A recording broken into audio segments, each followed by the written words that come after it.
صباح الفل والياسمين على حبايب قلبي الحلوين. ازيكم عاملين ايه؟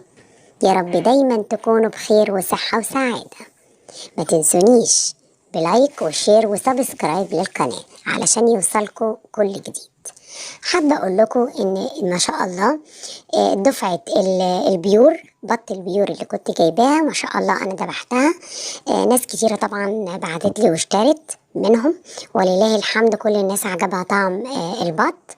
وبسم الله ما شاء الله الناس طالبة حاجات كتيرة، بس انا يعتبر انا خلصت اغلبية البط البيور اللي عندي، وطبعا ناقص البط المسكوفي. وطبعا ان شاء الله هجيب برضو دفعة بط جديدة باذن الله علشان تكبر وتبقى كويسة.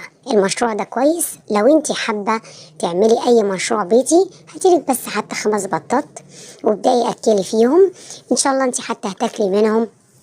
لو اي حد ياخد حتى لو بعتي منهم هيبقى مشروع مربح ليكي، بس اهم حاجة تاخدي الخطوات الصح في التربية وفي التعامل وفي كل حاجة.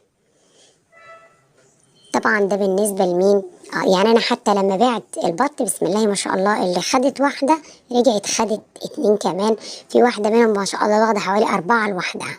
والناس طبعا ما شاء الله عمالة تطلب مني، لكن انا قلت لهم بقى يستنوا ايه البط الايه المسكوفي باذن الله، هطلعه برضو ان شاء الله على قبل رمضان، وهبقى اصور لكم الميزان وهو اصور لكم البط وهو ايه مذبوح.